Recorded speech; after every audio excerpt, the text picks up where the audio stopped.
I let her finish because I wanted to hear exactly how little she thought of me. The chandelier above us cast a soft golden glow over the long marble dining table, every crystal reflecting the kind of wealth that doesn't need to announce itself out loud, and yet somehow still does. I sat at the far end, hands folded neatly in my lap, my navy dress pressed, my posture straight, my expression calm, as if I belonged there just as much as anyone else. Across from me, Isabella Rossi tilted her head slightly toward her mother, her voice lowering into a language she clearly believed was safe from my understanding. Italian. Fluid, elegant, and at least in her mind, private. A small smile curved her lips as she spoke, her eyes flicking toward me for just a second before returning to her audience. Her mother gave a soft laugh, the kind that wasn't meant to be hidden, just disguised enough to pass as polite. Her father didn't laugh, but the corner of his mouth lifted, just enough to confirm that he had understood and agreed. I adjusted my napkin. I didn't look up. I didn't interrupt. I simply listened. The scent of rosemary and butter drifted up from the plate in front of me, untouched. Daniel sat to my right, unaware, engaged in a conversation about investment properties and expansion opportunities, nodding along as if he had already stepped fully into their world. My son. The boy I had raised on my own after his father passed. The one who used to ask me if we could afford extra ice cream at the grocery store. Now discussing international portfolios like it had always been part of his life. I watched him for a moment, not with disappointment but with something quieter. Recognition, maybe. Of distance. Of change. Of something slipping beyond my reach, not all at once but piece by piece. Isabella spoke again, her tone lighter this time, but the words sharper. Another comment. Another observation about me. Dressed up in that beautiful language like it softened the edges. It didn't. Not really. Her sister leaned in, whispering something back, and they both suppressed a smile. The kind people share when they believe they're in control of the room. I picked up my glass of water and took a small sip. Cool. Steady. Measured. I let the silence stretch just enough to settle around me like a second skin. No one asked if I understood. No one even considered the possibility. That was the first mistake. The second was thinking I would react. That I would defend myself in their language on their terms, in their carefully curated evening. I didn't. I let her finish. Every word. Every sentence. Every assumption. Because nights like this weren't about what was said out loud. They were about what people revealed when they thought no one was listening. And I had spent a lifetime learning how to listen. I set my fork down carefully, aligning it with the edge of the plate the way I always did at home. The small habits that stay with you no matter how far you travel or how different the room feels. Around me, conversation continued as if nothing had shifted, as if the air had not subtly changed its weight. Isabella's father was speaking about a recent acquisition, his voice smooth, confident, the kind of tone that assumed agreement before it was even given. Daniel leaned forward slightly, engaged, asking questions that showed he wanted to belong in that conversation, in that world. I watched him without staring, noticing the way he mirrored their posture now, the way his laughter came half a second later than theirs, as if he was still learning the rhythm. It was not wrong. It was simply new. And new things I had learned often come at a cost no one mentions out loud. Isabella reached for her glass, her bracelet catching the light as she lifted it, and said something again in Italian, this time a little louder, a little more relaxed, as though the first few comments had gone unnoticed and she had grown more comfortable. Her mother responded immediately, her tone amused, adding something that caused her sister to cover her mouth briefly, pretending to hide a smile that was never meant to be hidden. I did not need to look at them to understand the shape of the moment. I had seen it before, just in different forms, different rooms, different people who believed that politeness could be performed while respect was quietly withheld. I took another sip of water and let the glass rest gently back onto the tablecloth. No one asked me a direct question. No one invited me into the conversation. I was present but not included. There is a difference, and it becomes very clear when you have lived long enough to recognize it without needing it to be explained. The server approached silently, refilling plates with careful precision, his movements practiced, neutral, invisible in the way that service often requires. He glanced at me briefly, just long enough to register that my plate remained mostly untouched, then moved on without comment. I appreciated that. There is a quiet dignity in being left alone when you choose not to engage. Across the table, Isabella shifted slightly in her chair, crossing her legs, leaning closer to her mother again. Another sentence in Italian, softer this time, but still clear enough for me to follow. The words themselves were not complicated. It was the intention behind them that carried weight. A suggestion that I did not quite fit. A remark about background, about presentation, about the subtle markers they used to measure people without ever stating their criteria openly. I let the words settle. I did not rush to respond, even in my own mind. Reactions, when given too quickly, often belong more to emotion than to understanding. And I was no longer interested in reacting. I was interested in understanding completely. Daniel finally turned to me, his expression warm, unaware, asking if I was enjoying the evening. I met his eyes and gave him a small, steady smile. I told him it was beautiful. Because it was. The room, the setting, the effort that had gone into creating this evening, all of it was undeniably beautiful. What I did not say was that beauty on its own does not guarantee kindness. He nodded, satisfied, and turned back to the conversation, reassured by my answer. That was another small moment, easy to overlook but important. He trusted what I showed him. And what I showed him was calm. Not confusion. Not hurt. Calm. I folded my hands again and listened as Isabella spoke once more, her voice carrying just enough confidence now to fill the space without hesitation. She believed she was safe in her words. She believed the language protected her. She believed I was simply sitting there, quietly, without comprehension. And that belief gave her permission to continue. I allowed it. Because sometimes the most revealing things are not said in anger or confrontation, but in comfort, when people feel certain there will be no consequence. I had learned that lesson a long time ago in a much smaller kitchen with far less polished company, when Daniel was still a boy and I was working 2 jobs just to keep the lights on. People talk when they think you cannot hear them. They reveal themselves when they think you cannot understand them. And tonight, in this carefully arranged dining room, under soft lighting and polite conversation, nothing was being hidden at all. The dessert was served on delicate white plates with a thin gold rim, something light and carefully constructed, the kind of dish that looked more like art than food, and yet no one commented on it for long because the real focus had never been the meal. It was the performance around it. I picked up my fork again, this time taking a small bite, just enough to participate in the rhythm of the table, just enough to avoid becoming a visible absence. Across from me, Isabella leaned back slightly in her chair, more relaxed now, her confidence settling in as comfortably as the silk draped over her shoulders. She spoke again in Italian, and this time there was no effort to soften her tone. Her words came easily, flowing with the certainty of someone who has never been challenged in that language in this setting. Her mother responded with a quiet remark that carried a sharper edge, something about appearances, about how some things can be improved with time, as though people were projects, not individuals. I kept my gaze lowered for a moment, letting the words pass through me without resistance. It was not the first time I had heard something like that. It was simply the first time it had been said so openly in a room where I was expected to sit quietly and accept it. Daniel laughed at something her father said, completely unaware of the parallel conversation happening just a few feet away from him. I watched him again, not with judgment but with a kind of measured distance. There are moments in life when you realize that someone you love is standing in a different room than you are, even if you are sitting at the same table. This was one of those moments. Isabella turned slightly toward him, switching back to English with ease, asking him about a recent meeting, her tone warm, attentive, perfectly aligned with the role she wanted him to see. He answered easily, comfortable, open, offering details, inviting her further into his world, not realizing how carefully she had already positioned herself within it. Then, almost without pause, she shifted back again, her voice lowering, her attention returning to her family, and the language changed once more. Another comment, this one clearer than the others.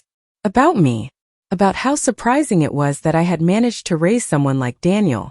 The implication was subtle, but it did not need to be explained. Her sister laughed softly, adding something about luck, about how sometimes things turn out better than expected. I let the fork rest against the plate and folded my hands again. Still calm. Still silent. Not because I did not understand, but because I understood completely.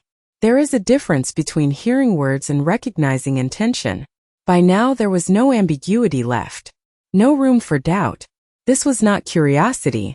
This was not a misunderstanding. This was deliberate. And that clarity brought with it a certain kind of stillness. Not the stillness of shock. The stillness of decision. I lifted my eyes then, just briefly, letting them move across the table, taking in each face without lingering too long on any one person. Isabella's father, composed, observant, calculating in a way that suggested he was always evaluating the value of the people around him. Her mother, elegant, precise, her expressions controlled but not entirely concealed. Her sister, younger, less practiced, allowing her reactions to show more freely. And Isabella, at the center of it all, confident, assured, unaware that the foundation she was standing on had already begun to shift.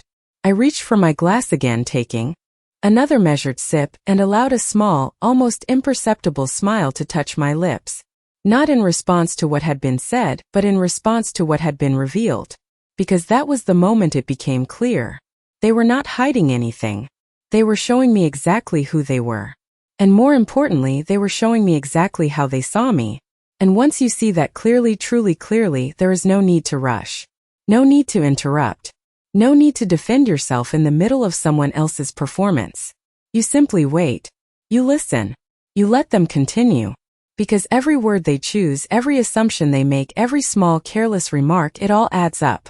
And when the time comes, it gives you something far more powerful than a reaction. Gives you certainty. The evening continued with the same polished rhythm, each course arriving and disappearing with quiet efficiency, each conversation flowing as though it had been rehearsed long before I stepped into the room, and I remained exactly where they had placed me, present but not central, acknowledged but not considered, and for a while I let myself drift just slightly away from the table, not physically but inward, because there are moments when memory becomes clearer than the present, when the past offers a sharper truth than whatever is unfolding in front of you, and I found myself thinking about a much smaller dining table, one that did not match, one that wobbled slightly if too much weight leaned on the left side, a table where Daniel used to sit with his homework spread out, asking me questions I did not always have the answers to, and I would still try night after coming home from work, still wearing the scent of cleaning chemicals on my hands, still carrying the weight of bills and responsibilities that never seemed to end, and yet I always made sure he never felt that weight, not fully, not in the way I did, because that was never his burden to carry. And I remember the nights when the power bill was due and I had to decide between paying it on time or stretching the groceries a little thinner that week, and I always chose in a way that made sure he never noticed the difference, because children should not have to measure stability in small sacrifices, they should simply believe it exists, and for years that belief was something I protected carefully, quietly, without needing recognition, without needing acknowledgement, because that is what you do when you are building something for someone else. You do not stop to explain the effort, you just continue. And I remembered the first time Daniel talked about wanting more, about wanting a life that looked different from the one we had, not in a way that rejected what we had built, but in a way that reached beyond it, and I supported that without hesitation, even when it meant letting go of the version of him that depended on me in ways that felt familiar, because growth always comes with distance, and I accepted that long before tonight, long before this table, long before these carefully chosen words spoken in a language they believed separated me from the moment. And as I returned my attention fully to the room, I saw Isabella again, leaning slightly toward her father now, her voice lower, more deliberate, as though she was sharing something of importance, and I listened not just to the words but to the tone, to the quiet certainty behind them, and there it was again, not just dismissal but evaluation, as if I were being measured against a standard I had never agreed to, and I let that settle without resistance, because I had spent too many years building a life on standards that were never spoken out loud, standards that were proven through consistency, through sacrifice, through choices made when no one was watching, and I did not need to defend that now, not in this room, not in this moment, because what they were seeing was only a surface, and what they were judging was something they did not understand, and that realization did not bring anger, it brought clarity, the kind of clarity that removes the need to respond immediately, the kind that allows you to sit in silence without feeling diminished by it. And Daniel glanced at me again briefly, offering another small smile, one that carried reassurance but not awareness, and I returned it just as gently, because he was not the one speaking, not the one choosing these words, but he was still part of the room, still part of the environment that allowed them to be said, and that mattered, not in a way that required confrontation, but in a way that required attention. And I shifted slightly in my chair, adjusting my posture once more, grounding myself in the present, in the details of the table, the weight of the silverware, the soft hum of conversation, the quiet confidence of people who believed they understood everything they needed to know. And I allowed one thought to settle clearly in my mind, not rushed, not emotional, simply precise. They believed they had already defined me, and that belief was going to be the very thing that revealed them completely. Coffee was offered, and the table shifted once again, plates cleared, conversation loosening as the evening moved into that quieter phase where people believe the important parts are already over. And that is often when the most honest moments begin to surface, not because anyone intends to reveal anything, but because they become comfortable enough to stop performing quite so carefully. And I accepted the cup placed in front of me with a small nod, wrapping my fingers around the warmth without lifting it just yet, letting the heat settle into my hands as I listened to the soft clink of porcelain and the low hum of voices that no longer needed to impress, only to continue. And Isabella spoke again, this time not even lowering her voice as much as before, her confidence now fully settled, her posture relaxed in a way that suggested she felt entirely secure in her position at the table. And she said something in Italian that carried a different tone, not just observation now, but conclusion, something about how certain people should know their place, about how it becomes uncomfortable when boundaries are not understood. And her mother responded with a quiet agreement, a simple phrase that reinforced the idea without expanding on it, as though it had already been decided long before tonight. And I let that sit for a moment, not pushing it away, not reacting, simply acknowledging it internally with the same calm precision I had maintained since the beginning of the evening, because by now there was nothing left to interpret, nothing left to question, only something to fully recognize. And Daniel shifted beside me, leaning back slightly, his hand brushing the edge of the table as he spoke about future plans, about timelines, about what the next year might look like. And I heard the subtle shift in language when Isabella responded in English again, her tone supportive, encouraging, perfectly aligned with the version of herself she presented to him, asking thoughtful questions, offering suggestions that sounded collaborative, inclusive, warm. And it was seamless, the transition, so smooth that it would have been easy to believe that both versions of her existed equally, that neither contradicted the other. But I had already seen enough to understand that one was carefully chosen while the other was comfortably honest. And I lifted my coffee then, taking a small sip, letting the bitterness settle on my tongue, grounding me in the moment. And I realized something quietly, something that did not arrive with force or emotion, but with a kind of steady certainty. They were not simply underestimating me, they were relying on that underestimation, building their behavior around it, shaping their words within the safety of it. And that reliance created a space, a very specific kind of space, one where they felt unobserved, unchallenged, and therefore unguarded. And spaces like that are rare and valuable, because they reveal more than any direct confrontation ever could.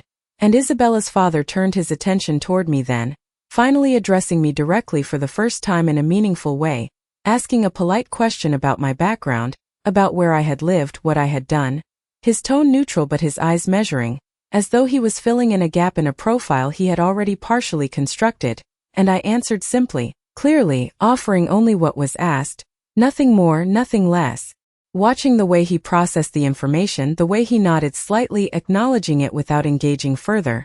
And that was enough to confirm that his interest was not in understanding me, but in placing me within a category that made sense to him. And I allowed that to happen without resistance, because categories, once formed too quickly, are often incomplete, and incomplete understanding has a way of exposing itself when it is tested. And Isabella glanced at me briefly during that exchange, her expression composed, but there was something else there now, not concern, not suspicion, just a fleeting moment of awareness that I was not entirely passive, that I was listening, that I was present in a way she had not fully accounted for. And then it passed, replaced again by that same easy confidence, and she returned to her conversation, continuing as if nothing had shifted at all. And I placed my cup back down gently, aligning it once more with the edge of the saucer, my movements deliberate, unhurried, because the evening was not over yet, not in the way that mattered, and I had no intention of interrupting what they were so willingly revealing, not when every word they spoke was adding another layer to something that was becoming clearer with each passing moment. The room softened as the evening stretched further, the conversations breaking into smaller threads, quieter now, more personal, and I remained exactly where I had been from the beginning, not shifting my position, not changing my expression, simply allowing the space to continue unfolding around me, because by now there was no urgency left in me, no impulse to interrupt or correct or even to defend, only a steady awareness that everything I needed to understand had already been placed clearly in front of me, and all that remained was timing, and timing has always mattered more than reaction, something I learned long before tonight, long before this table, in moments where speaking too soon meant losing more than silence ever could. And Isabella leaned closer to her sister now, her voice dropping just enough to signal intimacy but not enough to prevent me from hearing, and she said something that carried a different kind of weight, not just judgment now but strategy, a passing comment about how certain arrangements would benefit everyone if handled correctly. How Daniel's position could open doors, how partnerships were not just about relationships but about alignment, and her sister responded with a quiet question, something about whether everything had already been discussed, and Isabella gave a small, confident nod, her eyes briefly flicking toward Daniel before returning to her family, and that was the moment something settled fully into place, not sharply, not dramatically, but with a calm, undeniable clarity that left no room for doubt. This was not simply about me, not just about perception or pride or subtle disrespect. This was about intention, about direction, about a future they had already begun to outline without including me in it. And I let that realization sit without resistance, because resistance would have required emotion, and emotion would have clouded what was now very clear, and Daniel continued speaking with her father, unaware of the quiet exchange happening just beside him, discussing numbers, possibilities, expansions, all of it sounding reasonable, practical, forward-thinking, and yet layered beneath it was something else, something unspoken but very present, a structure being built not just around opportunity but around influence, and I watched him for a moment longer, noticing how easily he fit into that conversation now, how naturally he responded, how confidently he carried himself in a space that would have once felt unfamiliar, and I felt a small, quiet recognition not of loss but of transition, because this was not the boy who had once asked me if we could afford new shoes before the school year started. This was a man making decisions, forming alliances, stepping into a life that extended beyond anything I had built for him, and that was never something I intended to prevent, only something I hoped would be grounded in clarity, and clarity I realized was exactly what was missing here, not from me but from him, because he was only seeing what was being shown to him, not what was being said just out of his reach. And Isabella straightened slightly, returning to English as she addressed him again, her tone warm, supportive, asking about timelines, about plans, about what would come next, and he answered easily, without hesitation, offering details that were met with approval from her family, subtle nods, quiet affirmations, the kind that build confidence without drawing attention to themselves, and I lifted my hand to adjust the cuff of my sleeve, a small, deliberate movement that grounded me once more in the present, because this was not a moment for interruption, not yet. This was still a moment for observation, for allowing the full picture to form without distortion, and Isabella spoke. Again in Italian, one final comment, softer than the others but no less clear, something about how everything was falling into place, how certain pieces had aligned better than expected, and her mother responded with a quiet satisfaction that needed no elaboration, and I felt the weight of that settle, not as something heavy, but as something complete, because there it was, not hidden, not disguised, simply revealed in the comfort of assumption, and I placed my hands back in my lap, my posture unchanged, my expression calm, because there is a point in every situation where understanding becomes final, where there is nothing left to question, nothing left to interpret, only something to decide, and as I sat there, surrounded by soft light and careful conversation, I knew exactly what that decision would require, not noise, not confrontation but precision. And I had always been very patient when something required precision. The room had settled into a quieter rhythm now, the kind that follows when people feel satisfied with how an evening has gone, when they believe everything important has already been established, and I remained still, my hands resting lightly in my lap, my posture unchanged, my presence no more or less than it had been from the beginning, and yet something had shifted, not in the room but in my understanding of it, because clarity, once it arrives fully, has a way of sharpening everything around it without needing to announce itself, and I watched as Isabella rose briefly from her chair, excusing herself with a soft smile, her hand brushing lightly against Daniel's shoulder as she passed behind him, a gesture that looked natural, effortless but carried With it a subtle claim, a quiet reinforcement of connection that did not need to be spoken, and her mother followed shortly after, leaving the table with a similar ease, the two of them moving toward the far end of the room where the lighting softened even more, their voices lowering again into Italian, and I did not turn my head, I did not shift my body, but I listened, the way I had been listening all evening, not straining, not forcing, simply allowing the words to come to me as they always had, and this time the tone was different, more focused, less performative, as though they believed distance alone was enough to create privacy. And Isabella spoke first, her voice steady, confident, discussing timelines again, but more directly now mentioning Daniel's recent deal, the one he had been so proud of, the one he had described earlier with that same careful enthusiasm I had recognized from years ago, and she spoke of it not as something separate from her, but as something already within her reach, something already being considered as part of a larger plan, and her mother responded with a question about stability, about whether everything had been secured properly, about whether there were any risks that needed to be addressed before moving forward, and Isabella answered without hesitation, assuring her that everything was under control, that Daniel trusted her completely, that there were no complications she could not manage, and I let those words settle, not with surprise but with a quiet acknowledgement of what they revealed, because trust, when given without full awareness, often becomes something that can be shaped by others, redirected, expanded beyond its original intention, and I had seen that before, not in rooms like this, not with people dressed in elegance and speaking in measured tones, but in much simpler settings where the consequences were no less real, and I turned my attention back to Daniel, who was now speaking with Isabella's father. His expression open, engaged, unaware of the conversation taking place just beyond his immediate focus, and I noticed the way he leaned slightly forward, the way he listened carefully, the way he responded.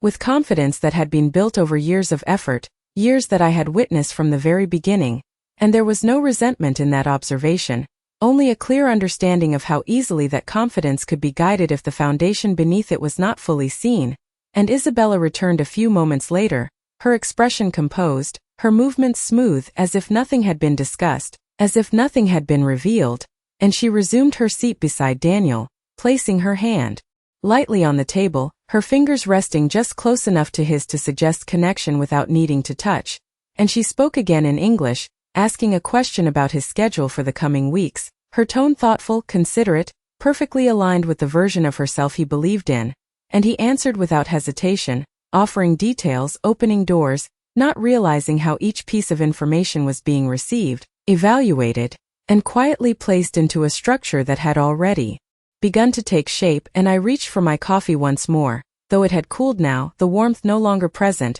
and I took a small sip anyway, letting the bitterness settle without reaction, because the temperature of the coffee did not matter, just as the tone of the room did not matter. What mattered was the clarity I now held, the complete understanding of what had been said, what had been implied, and what had been planned, and I placed the cup back down gently, aligning it once more with the edge of the saucer, my movements as precise as they had been all evening, because precision is not just about action, it is about timing, about knowing exactly when something has reached its full shape, when there is nothing left to gather, nothing left to confirm, and as I sat there, surrounded by soft voices and careful gestures, I knew that moment had arrived, not loudly, not dramatically, but with a quiet certainty that required no further proof, and I allowed a small, almost imperceptible smile to settle on my lips, not in response to them, but in response to the simple fact that they had given me everything I needed without ever realizing it.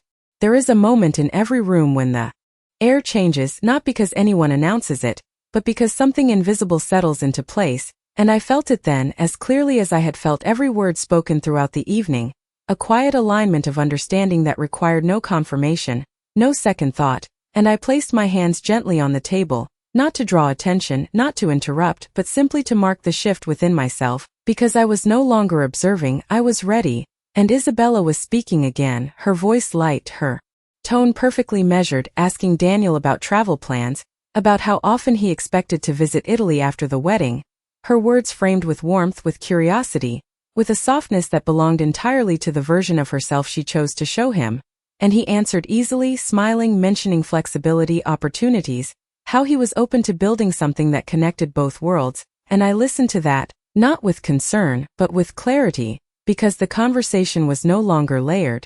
It was complete, every piece of it now visible in a way it had not been when the evening began, and I reached for my napkin, folding it once more with deliberate care before placing it beside my plate, my movements unhurried, precise, the kind that do not demand attention but inevitably draw it, and Isabella noticed first, her eyes flicking toward me for a brief second longer than before, not suspicion, not quite, but awareness, the smallest recognition that something had shifted, and then I spoke, not loudly, not sharply, but clearly enough that the entire table could hear me without effort, and I did not begin in English, I did not ease into the moment or soften it with explanation, I chose instead the language they had trusted, the one they had believed separated me from them, and I spoke in Italian, my voice steady, measured, carrying none of the tension that might have made it sound like a reaction, and I repeated her words, not all of them, just enough, just the ones that mattered, the ones that had defined the tone of the evening, the ones that had revealed how they saw me,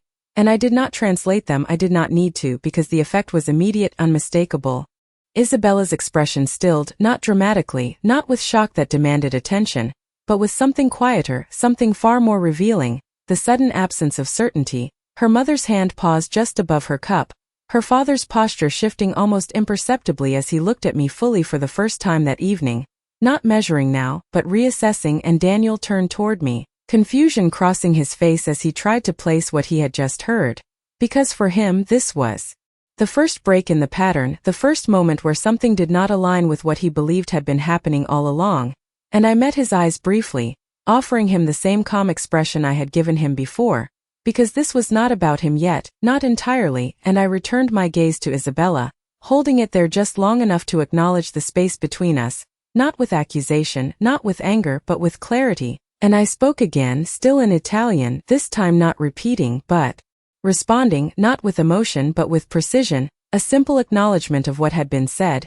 of what had been implied, and of the assumption that had made it possible, and then I paused, allowing the silence to settle because silence, when placed correctly, carries more weight than any explanation, and the room did not move, not immediately, no one rushed to fill the space, no one attempted to redirect the conversation, because there was nothing casual left to return to, nothing light enough to smooth over what had just been revealed, and I reached for my glass once more, taking a small sip, my hand steady, my posture unchanged, as if this moment were no different from any other, because in truth, it was not the moment that mattered, it was the understanding behind it, and I placed the glass back down gently, aligning it with the same care I had shown all evening, and finally, I spoke in English again, my voice just as calm, just as measured, offering no accusation, no raised tone, only a simple statement that did not require emphasis, because it stood on its own. I had let her finish, and now I was finished listening. Silence did not fall all at once, it settled slowly like something heavy finding its place, and for the first time that evening, no one rushed to speak, no one reached for another topic, no one attempted to soften what had just happened, because there was nothing left to soften, and I remained seated for a moment longer, not to prolong the discomfort, not to hold the attention, but simply because there was no need to move too quickly, and I watched as Isabella's confidence adjusted itself, not disappearing but reshaping, her posture still elegant, her expression still composed but no longer effortless, no longer untouched by what had just been revealed, and her mother lowered her gaze briefly, not in shame but in calculation, the kind that follows when an assumption no longer holds, when something needs to be reconsidered in real time, and her father looked at me again, more directly now, not with the quiet dismissal from earlier, but with a different kind of attention, one that acknowledged presence, one that recognized that the space had shifted in a way that could not be undone, and Daniel turned fully toward me, his expression no longer just confused, but searching, trying to understand what he had missed, what had been happening around him without his awareness, and I met his eyes calmly, not offering explanation, not filling in the gaps for him, because some understandings cannot be given, they have to be reached, and I stood then slowly, smoothing the fabric of my dress with a simple motion, grounding myself in the same quiet control I had carried throughout the evening, and the movement itself drew their attention again, not dramatically but inevitably, because it signaled closure, not of the evening but of my role within it, and I reached for my bag, lifting it from the back of the chair, my movements steady, unhurried, as if I had always intended to leave at this exact moment, and in a way I had, not from the beginning of the night, but from the moment everything had become clear, and Isabella opened her mouth slightly as if to say something, perhaps to correct, perhaps to reframe, perhaps to regain the balance she had lost, but she did not speak because there was nothing she could say that would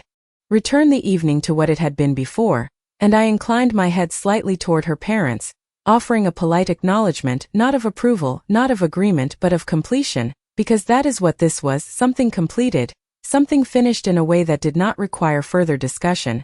And I turned to Daniel last, holding his gaze for a moment longer than before, not with disappointment, not with accusation, but with a quiet steadiness that left space for him to consider everything that had just unfolded, and I spoke only a few words, simple, clear, without emphasis, telling him that we would talk another time, because this was not the place for that conversation, and he nodded slowly, still processing, still trying to reconcile the version of the evening he believed he had experienced with the one that had just been revealed to him, and I did not wait for more. I did not linger for reaction or response, because staying would have shifted the moment into something else, something louder, something less precise, and precision was what had given this moment its strength, and I walked toward the door, each step measured, each movement calm, not retreating, not escaping, but simply leaving with the same quiet control I had maintained from the beginning.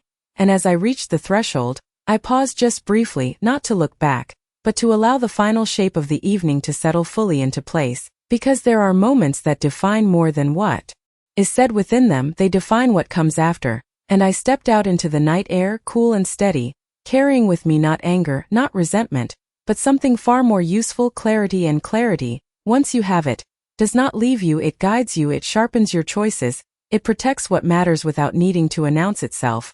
And I walked to my car without hesitation, the sound of the door closing behind me soft but final, and as I sat there for a moment before starting the engine, I allowed a single thought to settle completely. I had not needed to raise my voice, I had not needed to argue, I had not needed to explain, because I had already done what mattered most. I had let her finish, and in doing so, I had allowed the truth to speak for itself.